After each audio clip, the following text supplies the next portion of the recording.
லியோனைடாஸ், வெகு நேரமாக எதிர்பார்த்துக் கொண்டிருந்தோம்.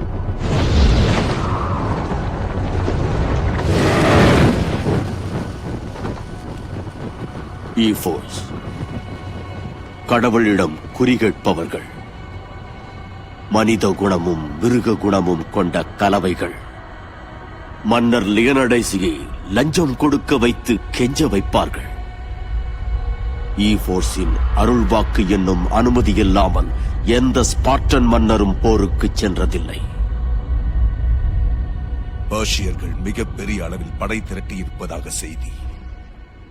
அது மட்டும் உண்மையாக இருந்தால் நாம் சந்திக்கப் போவது மிகப்பெரிய போர் என்பதில் எந்த சந்தேகமும் இல்லை.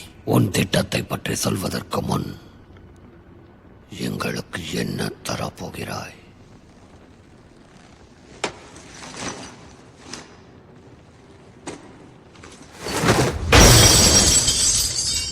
இந்த யுத்தத்தில் நமது உச்சக்கட்ட போர் முறையை நாம் பயன்படுத்தப் போகிறோம்.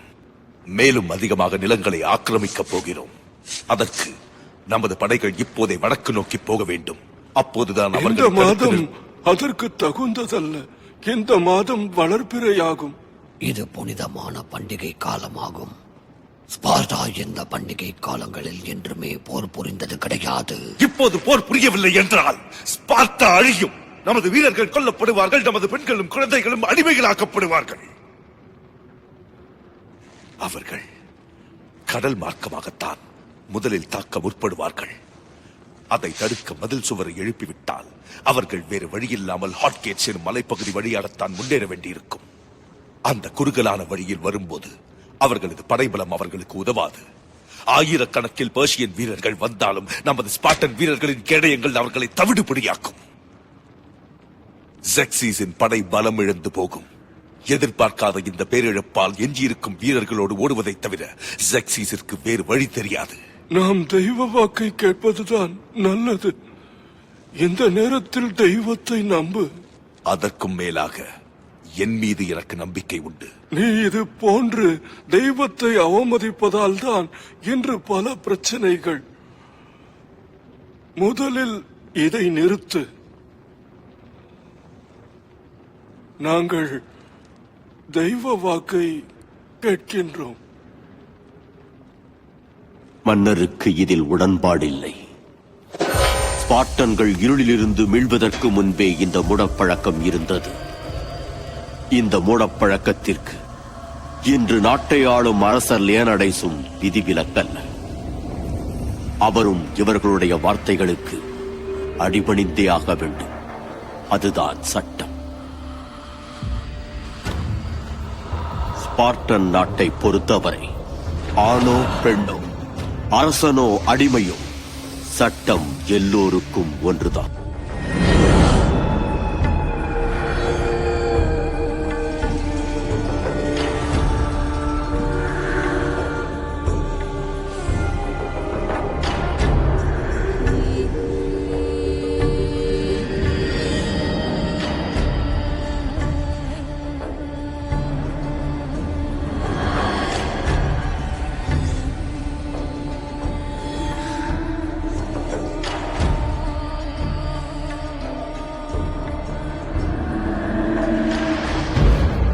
ஸ்பார்டன் நாட்டில் இருக்கும் அழகான இளம் பெண்களைத்தான் தெய்வ வாக்கு கூற இவர்கள் தேர்ந்தெடுப்பார்கள்.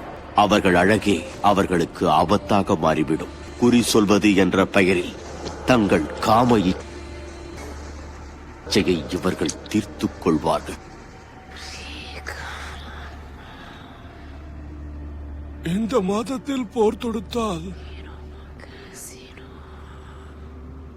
ஸ்பார்டா மறைந்துவிடும். இது திருவிழா காலம். போர் தொடுக்க உகந்ததல்ல.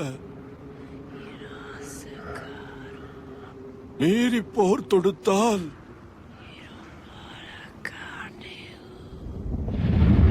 அவர்களுக்கு அழிவு காத்திருக்கிறது. அரசர் அங்கிருந்து குழப்பத்தோடு சென்றார். எதிரியின் லஞ்சத்திற்கு ஆசைப்பட்டு தவறான யோசனையை அரசருக்கு சொன்னார்கள் குறி சொல்பவர்கள். ஜெக்சிஸ் மன்னரை நீங்கள் கடவுளாக ஏற்றுக்கொண்டதா? இன்று முதல் நீங்கள் செல்வந்தர்கள். ஆமாம், இது போல் எங்களுக்காக தினமும் சாதகமாக பேசினால் நீங்கள் தங்கத்தில் குளிக்கலாம்.